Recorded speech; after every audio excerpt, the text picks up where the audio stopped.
So I forma real fa fo anga lo tātua tunuru nei fo I fa o poponga o tala fo I meo lo tutupu I Samoa. E te sau ninga te tala aloa I ai por kalambio le vaiaso a tōle nei o le whaamana tuina o le atuanga o le se lautou sanga talu o na whaavai mai le asosia li matamai tai o le malisi I le tausanga ia whaiva se laudua se fulma le whaa. Mai I le saunoanga le fionga le tamai tai pāne mie te tala aloa I ai le nei wha moe moe. Na ia toe whaamanatu I le sao le sa a vea maurua I presidente o le asosi au whaingoi na mua le Marist Old Boys Union. Bo le unia tama tuai o le malisi. Le fionga ta isi Olaf Nelson. Whapea fo inisio le asosi tama matene tuai wa fai ilangi le wholaunga. Na toi whaamanosi le fionga titai o le tunuu, ia ti nae ta alonga, ai meise ta alonga o le lakapi, o se tasi le o sao taua o li I whelela mo Samoa, e le au meia ma le tapue I no le tā leni lakapi a whanau o le tunuu, lea ua loa e le tautua malisi le whaanga tama, le ua avea I la tau ma ave fua le tunuu, I ta alonga whavau ma lo. O loo wha awauso e su e ngā leo leo, pe wha pe feo na to e sea se tino I tupe e o atu I le 3 miliona tala se kampani le taulanga. Mai ua wha maunia mai e leo masalo mia se o sa wha inga mai tuatu le se o manga le au whainga wenga. Ai o loo masalo mia I latou o loo I lunga le wha auru lunga o le kampani, leo ua amatai nei su e ngā leo leo. Wa toi sui le fina watu al tina ia papali I sia fekel I le whaamasi nonga,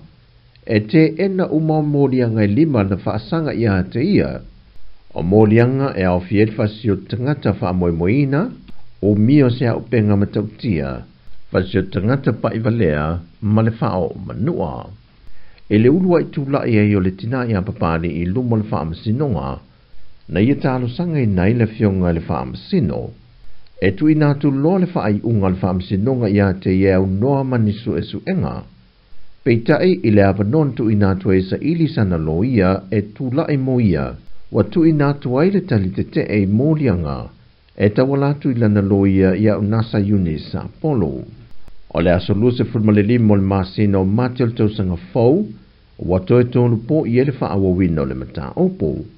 Ai o le asonga fua le veaso fau, o le ato e tula I e luma le whaamsinonga,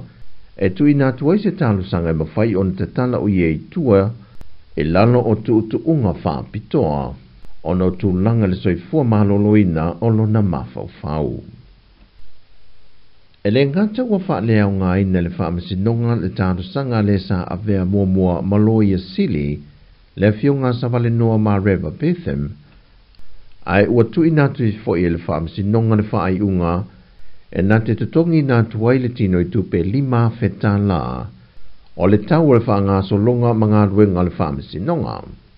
O le tangi sa vale noa na tui nātu e whaasanga le loia sili, ma le tamai tai pāre mi o le malo Samoa. E afo mai le whaamalo lo ia mai le tofinga sanga rue ai, e le I uma le temi whaatulanga I nola na konkarate. Wa whaamalia ina le fionga le whaamasino na whaatau teia le mata opo. O na ua whaata mala le sa avea maloia sili I le whaatino ina o na tiute, e pei o na iai lano le whaavae, mai ua ala ngā te tau wai le whaai unga na whaie le fionga le teitai o le atunu, e whaamutala na au nanga I le vai tau, mai e natele I mawhaia foi o na whaatino o na tiute, e pui ai le mamalu o le whaamasinonga. O lo te ena le fionga le whaipule le tu malo whaleanta numero 3, le ala le pule Rimoni Ayafi, le whaai unga le o tu ina mai le whaamsinonga maa walunga, e toe whaase e atu le mata o pu le whaamsinonga whaai tu malo, e toe whaatu langa mai e le fionga le whaamasino I atalasa sa anga, se aso e ilo ai le mata o pu. Na whaadia le fionga le ala le pule, o se whaai unga wa whaa wawa na awhiai na ia te tau a tuai manisi malona ainga. Le whaa umi o na toso le mata au po e pe o na suesuei le tamai a Samuel Sua masivai a tuai manisi o I la tolo tua ia. O lea whai mai le whaai unga le whaamsino. O lea ia te tau. ale tangata lea pangota ma tangata intu ia fai faunga lea la to ia tau se la to lo ia e mana oi la to ai fa fera ia tau au la ia tau a inga ma tangata uma ia fia ham se nonga ni oi la to valu sulu ia mo ia e mori mau o le tanga luanga o leo mi sta leo fa lunga leo la to uma ia le a fia ham se nonga ni le tu ia ma fa le anga tangata lau pea lo fasio tangata yo o mai yeso ai o le tāna sanga ina ia whase ese le fionga talasa sa anga mai le su ino le mata opo wa te ena e le fionga le whamsina sili o tana fo ia le unga te tono neva yaso whasoi fuia